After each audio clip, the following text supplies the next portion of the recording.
অথরিটিকে পুরো জিজ্ঞাসাবাদ করেছি, আর ওরা বলেছে যে প্লেনে কোনো টেকনিক্যাল প্রবলেম ছিল না। তাহলে আপনাদের এরকম কেন মনে হচ্ছে যে ওটা অ্যাক্সিডেন্ট ছিল না, ওটা প্লেন ক্র্যাশ ছিল না, বরং কেউ জেনে শুনে ওদেরকে খুন করেছে? ওনাকে অনেকদিন ধরে কেউ ফোন করে হুমকি দিচ্ছিল। দেখুন, আপনাদের হাজবেন্ড তো নামি দামি বিল্ডার্স, তাই হুমকি দেওয়া ফোন তো আপনাদের আসতেই পারে, তাই না? কিন্তু এক্স্যাক্টলি কি হয়েছিল বলুন তো আপনারা। হ্যাঁ, ওরা তিনজন সুরাট যাচ্ছিল কোনো জমি কিনতে, কিন্তু কিছু বিল্ডার্স ছিল যারা চাইতো না এই ডিলটা হোক।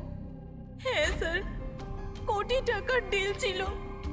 নিশ্চয়ই এই কাজ ওদের মধ্যেই কারোর হবে। আচ্ছা, হুমকি দিয়ে কেউ ফোন করলো আর আপনারা পুলিশের কাছে কেন রিপোর্ট করেননি? স্যার, আমরা পুলিশের কাছে যেতে চেয়েছিলাম, তো আমাদের হাজবেন্ডরা আমাদের বাধা দিল। হ্যালো, কে বলছেন? খবরদার যদি ওই সুরাটের জমিটার ব্যাপারে ভেবেওছো তুমি, বুঝেছো? হুমকি দিচ্ছেন? হুমকি দিচ্ছেন আমাকে? হুমকি ভাবো তুমি। কাল সকাল 11টার সময় তোমার জীবনের শেষ নিঃশ্বাস নেবে তুমি। আপনার যা করার করে নিন, এই ডিল তো আমি করেই ছাড়বো। প্লেন ক্র্যাশও ঠিক 11টার সময় হয়েছিল স্যার। 11টা বেজে গেছে, এবার এই প্লেনটা পড়বে।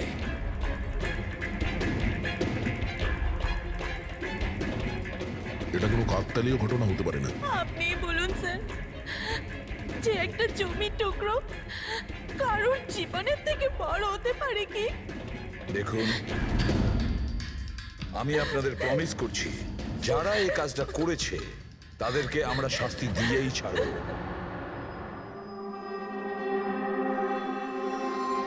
স্যার, আমাদের 5 বছর হয়ে গেছে এই কাজ করছি, আজ পর্যন্ত একটাও ভুল হয়নি।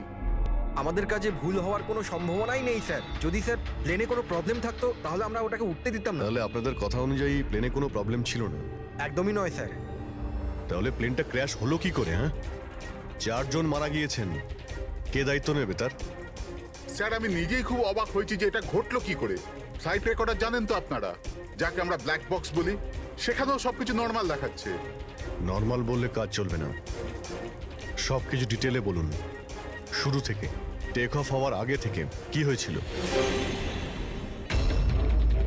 আমরা পুরো প্লেন চেক করে পাইলটকে হ্যান্ড ওভার করে দিয়েছিলাম। তারপরে ওই 3 বিজনেসম্যান প্লেনে করে সুরাটের দিকে রওনা দিল।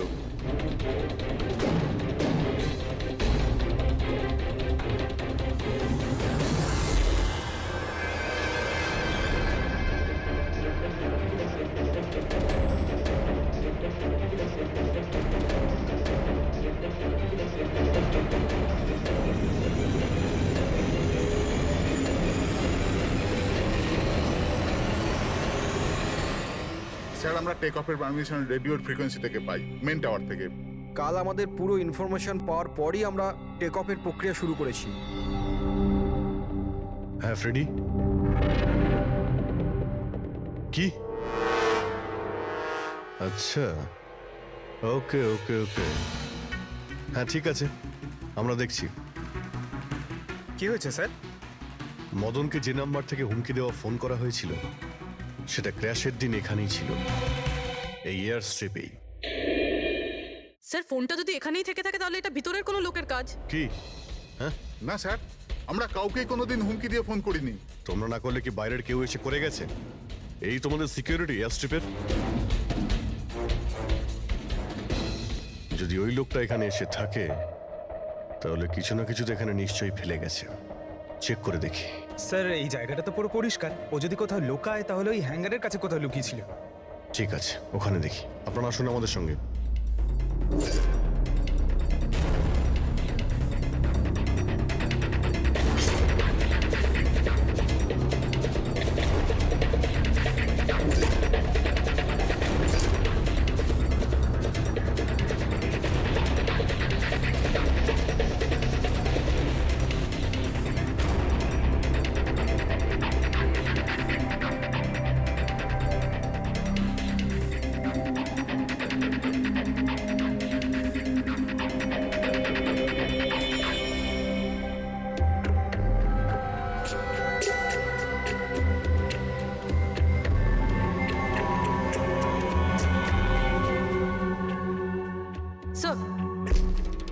স্যার একটা ভাঙা ফোন পেয়েছি। স্যার আমার মনে হয় হুমকি দেওয়ার জন্য এই ফোনটাই ব্যবহার করেছিল। হতে পারে ইউজ করে ভেঙে দিয়েছে। রেখে দাও, কিছু প্রমাণ তো নিশ্চয়ই পাওয়া যাবে। কোথায় পেলে তুমি এটা? স্যার ওখান থেকে। স্যার এখানে।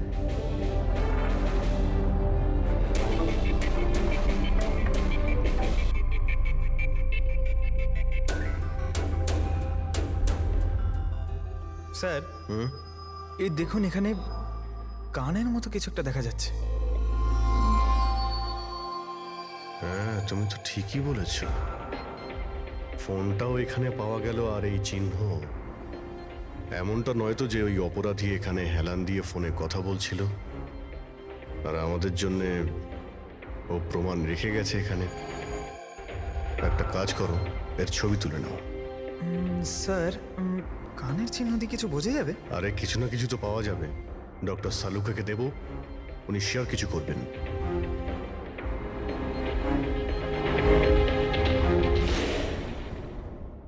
স্যার, দুটো লাশ পাওয়া গেছে, অঙ্কুর আর মদনের।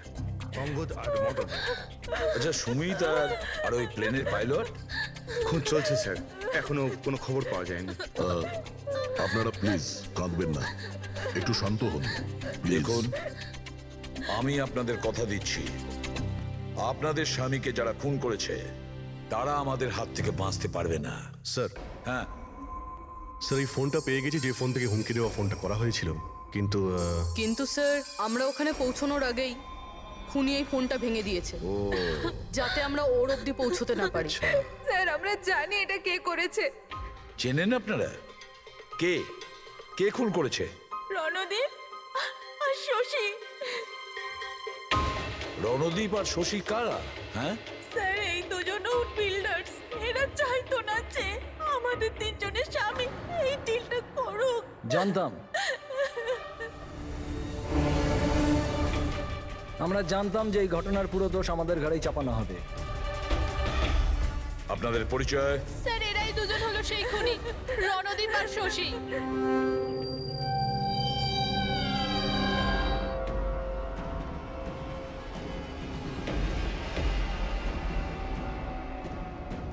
জানি না এই মহিলাদের আমাদের সঙ্গে কি শত্রুতা আছে, যাই হোক না কেন আমাদের উপরই সবসময় দোষারোপ। আর আগেও একবার এরা আমাদের মিথ্যে অভিযোগে গ্রেফতার করিয়েছিল। আচ্ছা, কোন অপরাধে গ্রেফতার করিয়েছিল আপনাদের? আমাদেরও একটু বলুন। স্যার প্রথমবার যখন অঙ্কুরকে কল করে হুমকি দিয়েছিল, তো আমি পুলিশে রিপোর্ট লিখিয়েছিলাম এই রণদীপের বিরুদ্ধে। আর পুলিশ আমাকে গ্রেফতারও করেছিল, কিন্তু পরে আমি নির্দোষ প্রমাণিত হই। হ্যাঁ স্যার, আসলে ওই হুমকি দেওয়া ফোন ওই গ্রামবাসীদের ছিল, যাদের জমি এরা নিতে চেয়েছিল। হ্যাঁ, ওই গ্রামের লোকগুলো তো এখনো জেলেই আছে। তো এই বাজে কাজটা তোমরা ছাড়া আর কে করতে পারে? দেখলেন স্যার, আবার আমাদের ওপর অভিযোগ। যদি আমরাই হামলা করে থাকি তাহলে সিআইডির কাছে আমরা কেন আসবো? কোনো ব্যাপার না, খুব তাড়াতাড়ি সমস্ত সমস্যার সমাধান হয়ে যাবে। হ্যাঁ, কারণ আমরা ওখানে অপরাধীর কানের চিহ্ন পেয়েছি। আর ব্যাস, সেটা থেকে তো আমরা পুরোটা জেনেই যাব যে খুনি কে। এই দেওয়ালে যে কাঁচা রং ছিল, ওখানে এই যে কানের ছাপটা দেখা যাচ্ছে, এই কানের ছাপটা দেখো। কিছু দেখতে পাচ্ছ এতে? ওই কানের প্রিন্টে স্টারের মতন দেখতে কিছু ইমপ্রিন্ট আছে। আরো একটা কথা, এই যে অপরাধী, এ সমুদ্রের আশেপাশে থাকে। এইটা কিভাবে জানতে পারলেন স্যার? আমি বলছি, এই ফোনটা, এই ফোনের যে ভাঙা অংশটা, এর ওপর আমি কিছু সমুদ্রের বালি আর মাছের কাঁটার টুকরো পেয়েছি। আচ্ছা আচ্ছা, তো যখন ওই লোকটা তার জুতো দিয়ে ফোনটা ভেঙেছিল, তখন ওই বালি আর ওই মাছের কাঁটা জুতো থেকে বের হয়ে ফোনের মধ্যে চলে আসে। জুতোয় বালি আর মাছের কাঁটা। হতে পারে ওই লোকটা ফিশ মার্কেটের আশেপাশে থাকে। এখানে তো দুটো ফিশ মার্কেট আছে, একটা ভার্সোভা জেটিতে আর একটা মার্ড আইল্যান্ডে। ব্যাস, তাহলে আমাদের কাজ হয়ে গেছে। এই দুটো ফিশ মার্কেটে গিয়ে খোঁজ নাও, আর দেখো এমন কেউ আছে যে কানের মধ্যে স্টারের শেপের ইয়াররিং পড়েছে।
লোকটাকে আমি দেখতে পেয়েছি। Okay sir. সবাই চলে এসো। Okay sir.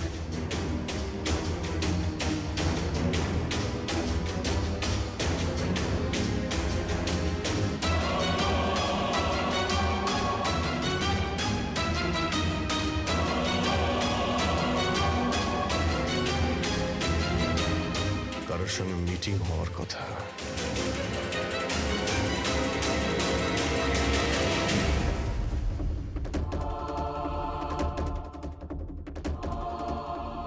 এই লোকটা কে চিনতে পারছি না তো।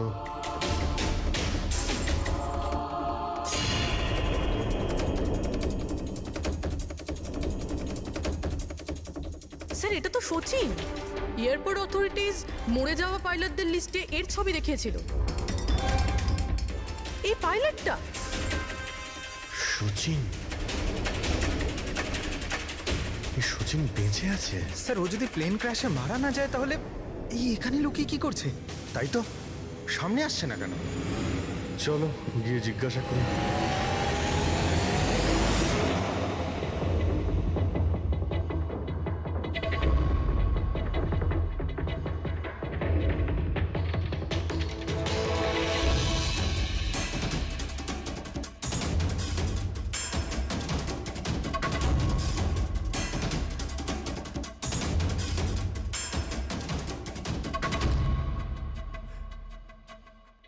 স্যার। হ্যাঁ,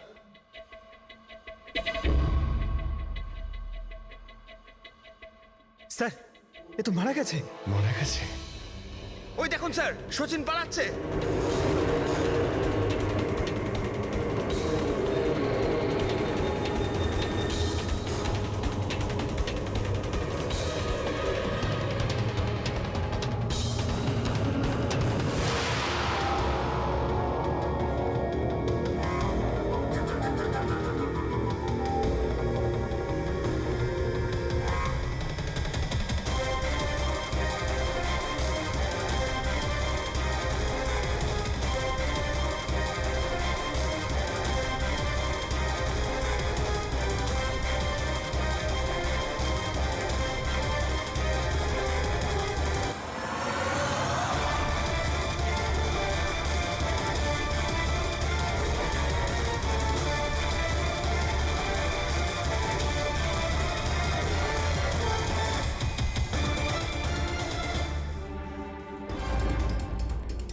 স্যার ওই লোকটা মনে হয় এমন কিছু রহস্য জানতো যেটা সচিন চাইতো না আমরা জানতে পারি, আর হয়তো সেই জন্যই ওকে মেরে ফেললো।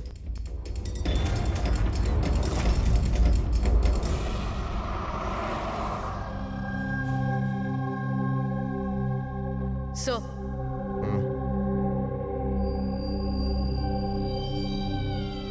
কি জিজ্ঞেস করতে চান আপনি আমাকে? আপনার হাজবেন্ড সচিনের ব্যাপারে। আপনি কি বলতে পারবেন ও কোথায় আছে? এটা কিরকম প্রশ্ন ইন্সপেক্টর? আপনারা তো জানেন কিছুদিন আগে একটা প্লেন ক্র্যাশে। আগে না, সচিন বেঁচে আছে। বেঁচে আছে? আগে হ্যাঁ। আর আপনি হয়তো এটা শুনে খুবই কষ্ট পাবেন যে ও একটা খুন করে পালিয়েছে। এমনিতে তোমার স্বামী সচিন কত টাকা পেয়েছিল এই ষড়যন্ত্রে যুক্ত হয়ে? টাকা? টাকা পাইনি। টাকা যদি পেয়ে থাকতো তাহলে আমি কফি শপে কাজ করতাম না। আর এমনিতেও আমাদের রিলেশন ঠিক চলছিল না। আপনাদের মধ্যে বনিবনা হচ্ছিল না? কি বলতে চাইছেন, মানে জিজ্ঞেস করতে পারি কি প্রবলেম ছিল? দীপ্তি নামের একটা মেয়ে আছে, এয়ার হোস্টেস। অনেকবার বলতো যে তোর সাথে ডিভোর্স নিয়ে ওর সাথে থাকতে চাই। কোথায় থাকে ও? সিঙ্গাপুর। সিঙ্গাপুর? সচিন বেঁচে আছে? এ হতে পারে না স্যার। আমরা নিজের চোখে ওকে প্লেনে উঠতে দেখেছিলাম। স্যার এত বড় দুর্ঘটনায় ওর বেঁচে থাকার কোনো সম্ভাবনাই নেই স্যার। আর ও যদি প্লেন থেকে প্যারাশুট নিয়ে লাফ দেয় তাহলে? না স্যার, যদি প্যারাশুট নিয়ে লাফ দিত তাহলে কেউ না কেউ তো নিশ্চয়ই দেখতে পেত। আমরা কিছু মিস করে যাচ্ছি না তো? কি একটু আগে তুমি কি বললে? কি মিস করেছো? না না স্যার, কিছু না। তোমাদের অ্যাপিয়ারেন্স বলছে যে তোমরা কিছু লুকোচ্ছ, তাই তো? কি ব্যাপার বলো, বলো তাড়াতাড়ি। সরি স্যার, আমরা ওই ছোট একটা ভুল করে ফেলেছিলাম। কিরকম ভুল? স্যার যখন প্লেন টেক অফ করেছিল আমরা ওখানে ছিলামই না। কি? আপনারা এত বড় ভুল কি করে করতে পারেন? হ্যাঁ, স্যার ওই প্লেন যখন রানওয়েতে দৌড়চ্ছিল স্যার কিছু বিস্ফোরণ হলো স্যার। কিরকম বিস্ফোরণ?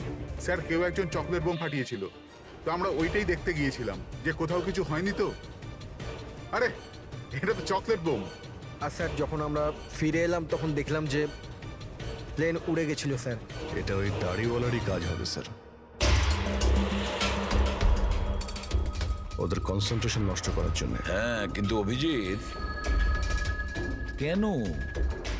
কিসের মোটিভ থাকতে পারে ওদের কনসেন্ট্রেশন ব্রেক করার জন্য? কিছু না কিছু তো গোলমাল আছে অভিজিৎ। আচ্ছা, যখন বোমটা ব্লাস্ট হয় তখন প্লেনটা বায়ুস্তরের কোন জায়গায় ছিল? ওখানে গিয়ে দেখাও। আসুন স্যার, চলো দেখাও। আসুন।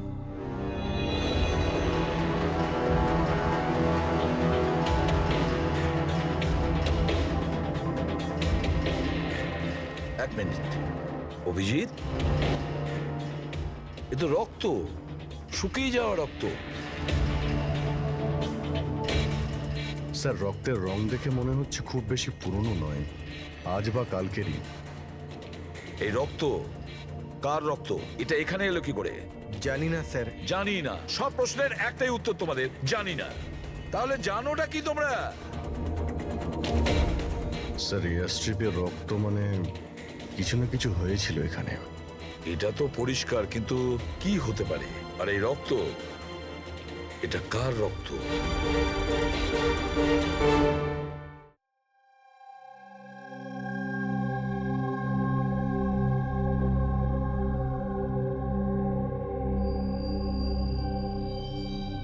বস, জানতে পেরে গেছি ওই এয়ার স্ট্রিপে যে রক্ত ছিল ওটা কার। কার ছিল? এর পাইলট সচিনের।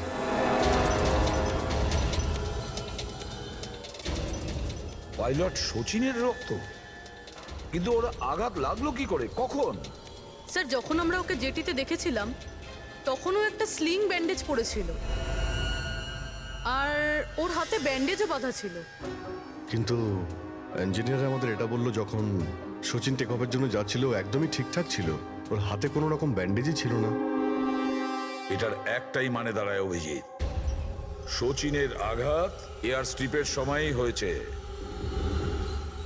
প্লেনটা টেক অফ হওয়ার আগেই সচিন এয়ার স্ট্রিপে পড়ে যায়, আর ওর তখনই আঘাতটা লাগে। ঠিক এই রকমই হয়ে থাকবে বস, কারণ এই জন্যে সচিন প্লেন ক্র্যাশে মারা যায়নি, কারণ সচিন প্লেনে ছিলই না। কিন্তু ডক্টর সালুকে কেউ তাহলে সচিনকে প্লেন থেকে লাফাতে দেখেনি কেন? আরে ওই দাড়িওয়ালা ওখানে বাজি ফাটিয়েছিল না ওদের সরানোর জন্য। এগুলো সব সচিন আর ওই লোকটার প্ল্যান ছিল।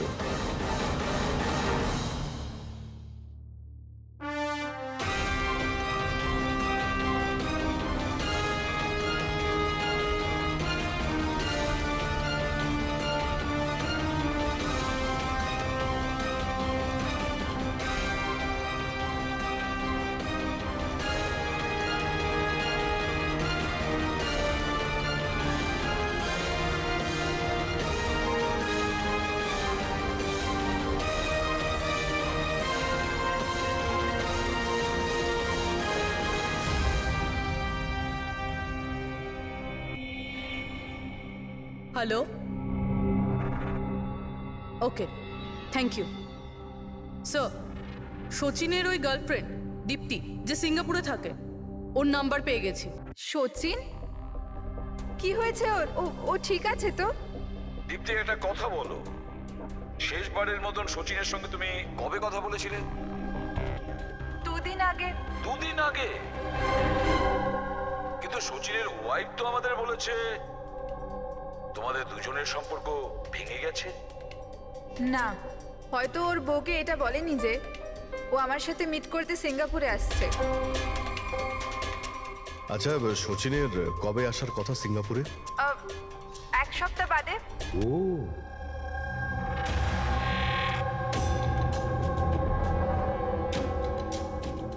আচ্ছা, আর কি কি কথা হয়েছে তোমার সঙ্গে 2 দিন আগে?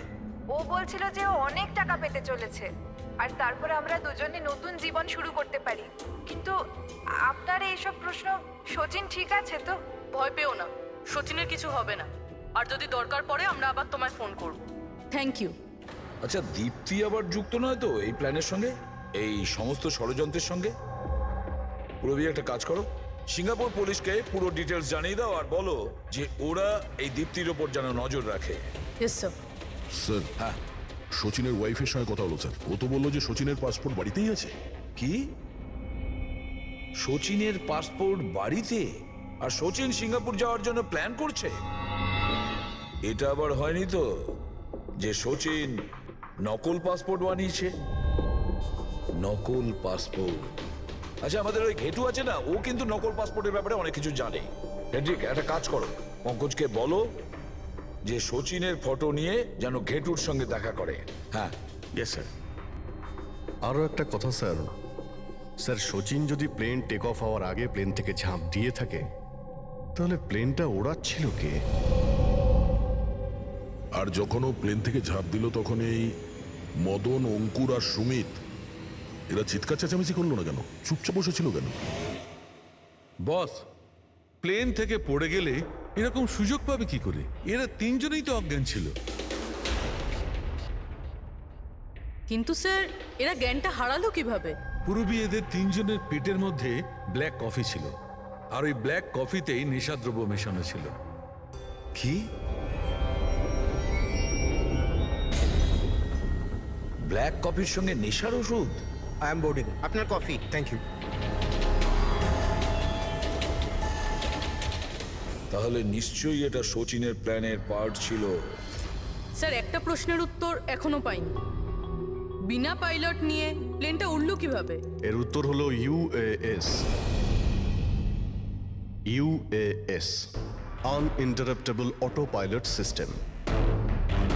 এই প্রোগ্রাম দিয়ে মাটিতে থেকে আকাশে ওড়া প্লেনকে কন্ট্রোল করা যায় স্যার, যে কোনো জায়গা থেকে। হ্যাঁ স্যার, আমরা এই ফরেন্সিক ল্যাবে দাঁড়িয়েও যে প্লেনটা আকাশে উঠছে তাকে কন্ট্রোল করতে পারি।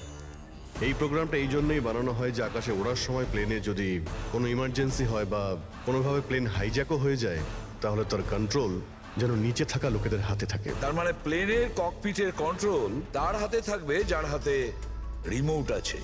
হ্যাঁ স্যার, আর যার কাছে রিমোট কন্ট্রোলটা ছিল সেই প্লেনটা ক্র্যাশ করিয়েছে সমুদ্রে।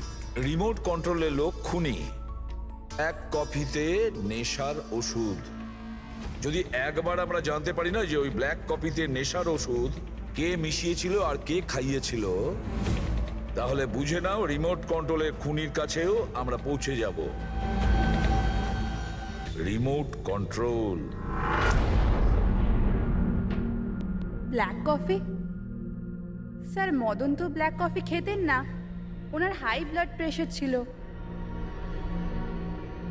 আর স্যার, আমিও তো সুমিতকে কোনো ব্ল্যাক কফি দিইনি, কারণ ও যখন বাড়ি থেকে বেরিয়েছিল তখন আমিও বাড়ি ছিলাম না। দেখুন, আমরা ওই তিনজনের পেট থেকেই ব্ল্যাক কফি পেয়েছি, যে সেই নেশার ওষুধ মিশিয়েছিল। আর আপনারা বলছেন যে আপনারা কেউ নিজেদের স্বামীকে ব্ল্যাক কফি খাওয়াননি। হতে পারে অন্য কেউ ওনাদের ব্ল্যাক কফি খাইয়েছিল, বা হতে পারে বাইরে যেখানে গিয়েছিল সেখানে খেয়েছিল। কোথাও গিয়েছিল কি? হ্যাঁ স্যার, ওকে আমাদের ড্রাইভার এয়ারপোর্টে ছাড়তে গেছিল। তাহলে হতে পারে যে ও বাইরে কোথাও কফি খেয়েছে, তাহলে ড্রাইভার জানতে পারে। রবি, ওকে একবার ডাকুন তো, কোথায় আছে ও? স্যার, যবে এই ঘটনা ঘটেছে তবে থেকে ও কাজে আসছে না, ও আমার ফোনও তুলছে না। তার মানে অভিজিৎ, এই রবি কাল থেকে উধাও।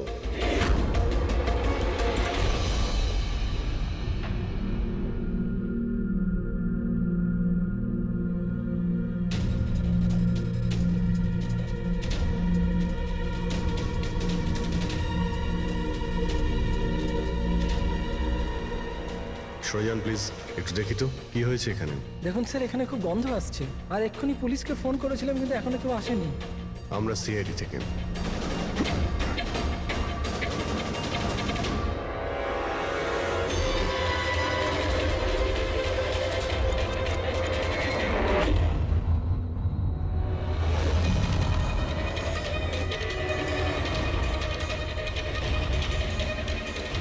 স্যার, আরও একটা খুন।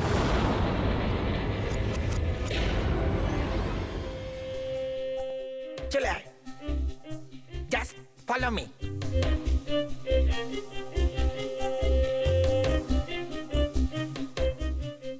পঙ্কজ চুপচাপ আমার পেছন পেছন চলতে থাকবি যতক্ষণ আমি এখানে আছি। তোর ঘাবড়ানোর কোনো দরকার নেই।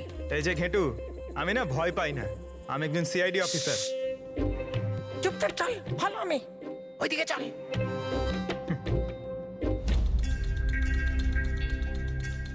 চলে আয়, পঙ্কজ।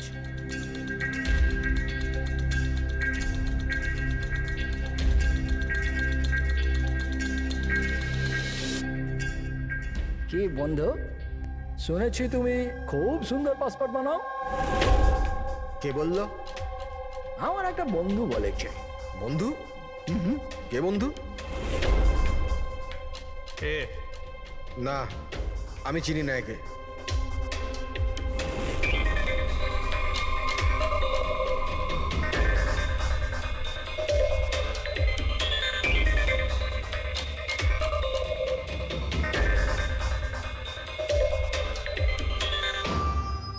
এ তোমার বন্ধু? তোমার কোনো সন্দেহ আছে? খুব ভালো করে চিনি আমি একে। এর পাসপোর্টও রেডি হয়ে পড়ে আছে আমার কাছে। আরে বাহ, তাহলে তো আমারও পাসপোর্ট হয়ে যাবে, তাই না? হয়ে যাবে, কিন্তু 2টো পেটি লাগবে। আরে দেবো তো 2 পেটি। বলো না কি চাই, আম চাই না 2 পেটি আপেল চাই, বলো কি চাই? এ শালা, 2 পেটি মানে 2 লাখ। 2 লাখ? 2 লাখ? চল এটা বল, তোর নাম কি লিখবো পাসপোর্টে? Sub inspector Pankaj, CID. CID? হ্যাঁ, সিআইডি। আরে আরে আরে, আমি কি করেছি তোমার? শুধু তোরই নয়, যত নকল পাসপোর্ট বানায় সব ধান্দা বন্ধ হয়ে গেছে। যে প্রশ্নগুলো আমি করব সব কটা সত্যি সত্যি উত্তর দিবি, না হলে 2 লাখ বার উঠবোস করাবো, বুঝেছিস? জিজ্ঞেস করো কি করবার আছে। এ ওর নকল পাসপোর্ট নিতে কখন আসবে? জানি না। জানিস না? আজ সন্ধ্যেবেলা। দেখলে পঙ্কজ, খেঁচুর কামাল। স্যার, রবির ঘর থেকে যে বোতলটা পাওয়া গেছে ওখানে ওই নেশার ওষুধটা আছে যেটা সালুমকে স্যার ব্ল্যাক কফিতে পেয়েছিল। ওই রবি ছাড়া আর কারোর আঙ্গুলের ছাপ পেয়েছিলে ওই বটলে? হ্যাঁ স্যার, রণদ্বীপের।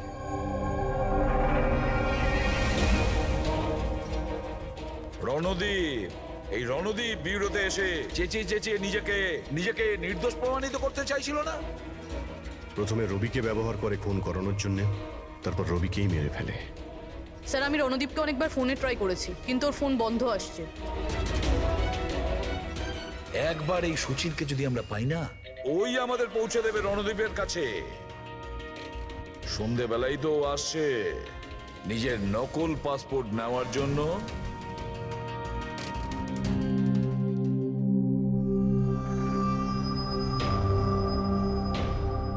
আমার পাসপোর্ট রেডি আছে? হ্যাঁ, তুমি এক কাজ করো, তোমার পাসপোর্ট ওর থেকে নিয়ে নাও, ওর কাছে আছে। আরে ভাই তাড়াতাড়ি করো, আমার কাছে বেশি সময় নেই। সত্যি বলেছিস তুই, তোর কাছে তো একদম সময় নেই। বাস এই ফটোটা চিপকে দি। এটা কি ধরনের মজা? মজা নয়, এটা সিআইডির উপহার। সিআইডি? বল, ওই প্লেন ক্র্যাশটা কি করে করেছিলি তুই?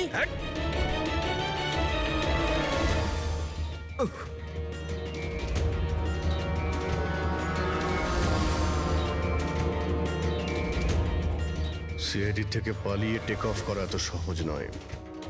ইমার্জেন্সি ল্যান্ডিং করতে হয় অপরাধীদের। টাকার লোভে আমি অন্ধ হয়ে গিয়েছিলাম। এই কাজের জন্য আমায় 50 লাখ টাকা দেওয়া হয়েছিল, কিন্তু আমি জানতাম না যে স্যার ওরা মারা যাবে। তোকে টাকা কে দিয়েছিল সেটা বল। স্যার আমি জানি না স্যার, আমি শুধু একবার কথা বলেছিলাম ওর সাথে। পঙ্কজ, ইন্টারনেটে ভালো করে দেখুন এই রণদীপের কোনো ইন্টারভিউ পাওয়া যায় কিনা। স্যার, পেয়ে গেছি। আমি আমার সাফল্যের সব কৃতিত্ব আমার কঠোর পরিশ্রম আর না হারা মনোভাবকে দেব। এই পৃথিবীতে কোনো কিছুই অসম্ভব না। আমি কোথায় ছিলাম আর কোথায় এসে পৌঁছেছিলাম। স্যার এটা ওনারই আওয়াজ স্যার, আই এম শিওর এটা ওনারই। গলার স্বর রণদীপের আর ওই শিশিতে আঙুলের ছাপও রণদীপের। রণদীপ?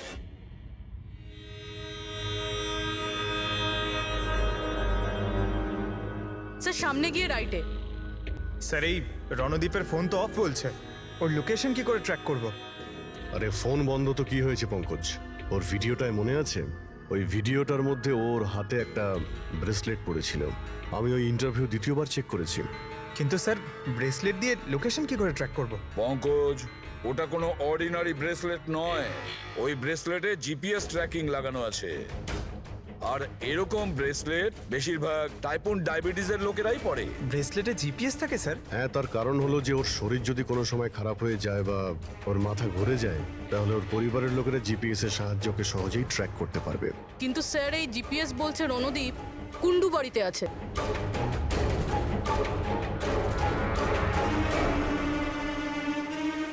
স্যার এখানেই কোথাও হবে, এইখানেই।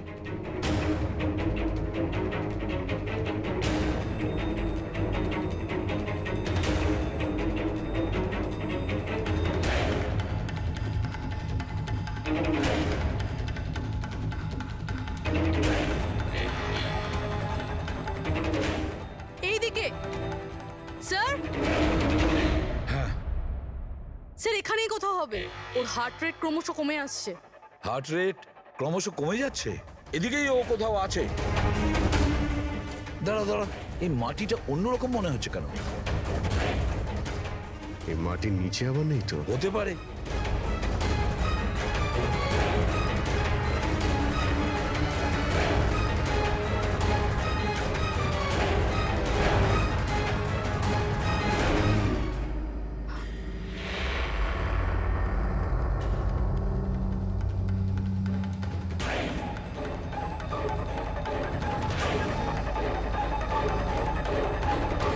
মাই গড, বেঁচে আছে? Sir,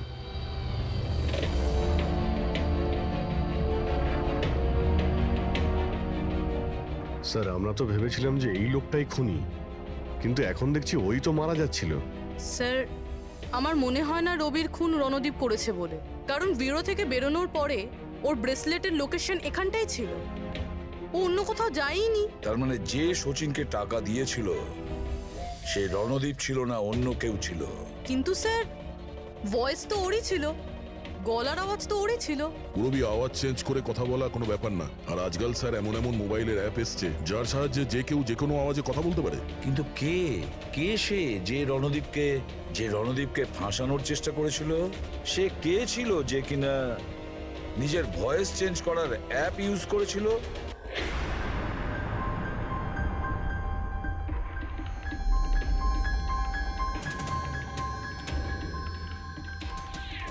cheers.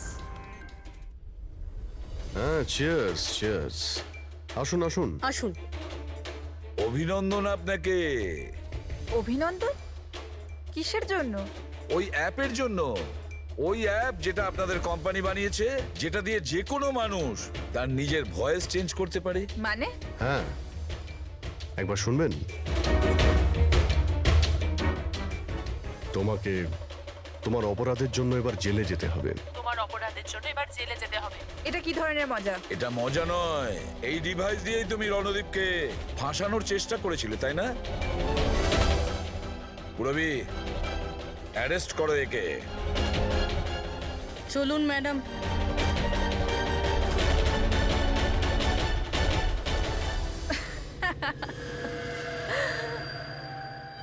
এত কিসের তারা আছে সিআইডি? একটু ওদিকে তো তাকান। এই ছেড়ে দাও ওকে। বোকামি করো না। এই ছেড়ে দাও এদের।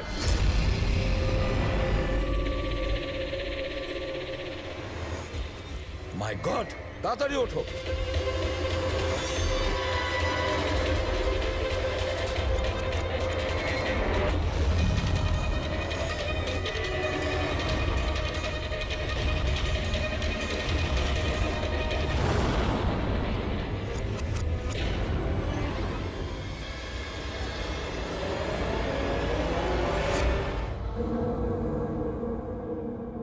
Good bye CID.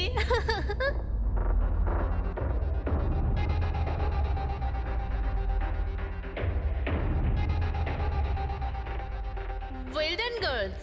আজ পর্যন্ত বড় বড় অপরাধী যেটা করতে পারেনি সেটা আমরা করে দেখিয়েছি। সিআইডি তো পাগল হয়ে গেছে মনে হয়।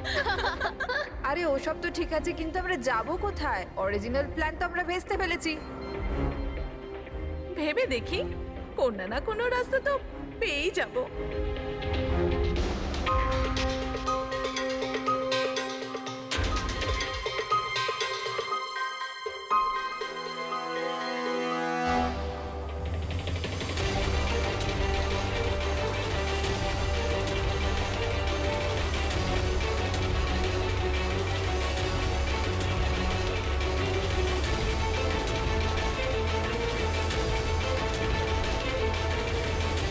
আরে কি করছিস? কিরকম ভাবে প্লেন ওড়াচ্ছিস তুই?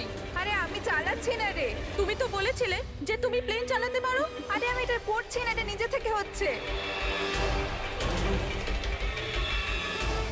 ও নো, প্লেন তো নিচে যাচ্ছে।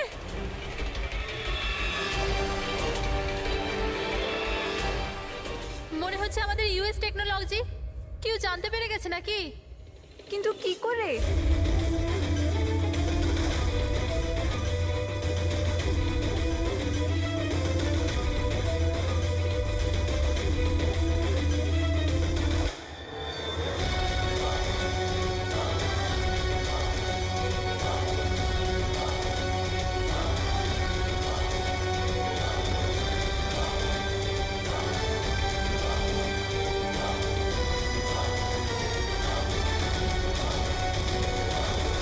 Thank you. আসুন।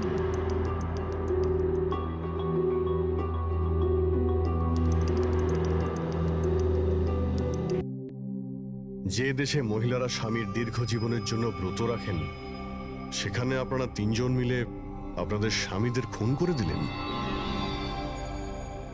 নিশ্চয়ই কোনো উপযুক্ত কারণ ছিল এর। হ্যাঁ, কারণ ছিল। আমাদের হাজবেন্ডরাও ধোয়া তুলসী পাতা ছিল না। হ্যাঁ, লোকেদের কাছে তো এমন দেখাতো যে ওরা আমাদের খুব ভালোবাসে, কিন্তু বাড়িতে কিছু অন্য গল্প হতো। না আমরা কোনো ভালোবাসা পেলাম, আর না কোনো সম্মান। অঙ্কুর তো কতবার রিয়ার উপর হাতও তুলেছিল, হসপিটালেও ভর্তি হতে হয়েছিল ওকে। এই সব থেকে বিরক্ত হয়ে আমরা আমাদের স্বামীদের কল করে হুমকি দিচ্ছিলাম।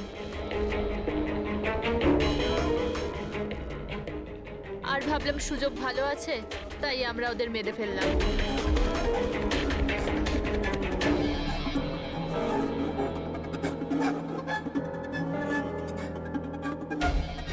আর ভাগ্য দেখুন, রণদীপ রবির কাছে গিয়েছিল ওই অজ্ঞান হওয়ার ওষুধ নিয়ে, যাতে আমাদের স্বামী মিটিংয়ে পৌঁছতেই না পারে। আর এই ব্যাপারটাও আমাদের কাজে লেগে গেল। তাহলে রবির সততার সুযোগ নিয়েছো তুমি। তারপরে তোমরা রণদীপকে মাটিতে পুঁতে দিয়েছিলেন, যাতে আমাদের মনে হয় ও অপরাধ করে পালিয়ে গেছে।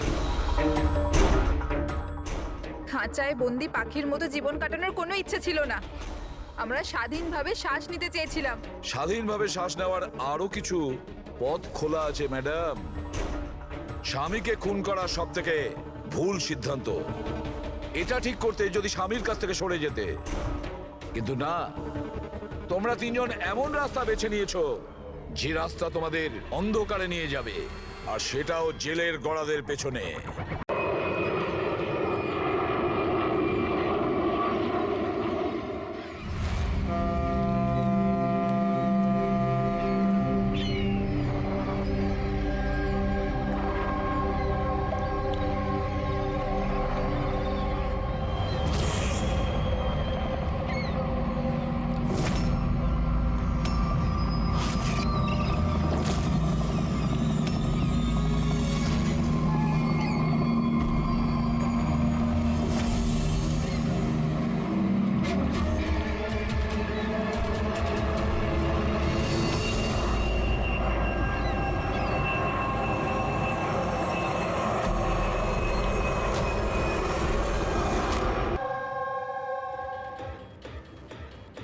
এগারোটা বেজে গেছে, এসে গেছে। এবার এই প্ল্যানটা পড়বে।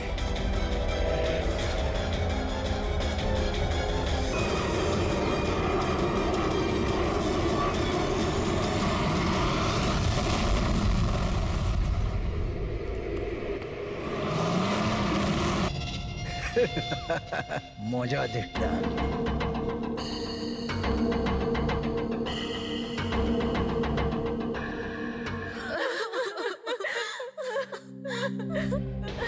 তো প্লেনে আপনাদের তিনজনের হাজবেন্ড ছাড়া শুধু পাইলট ছিল?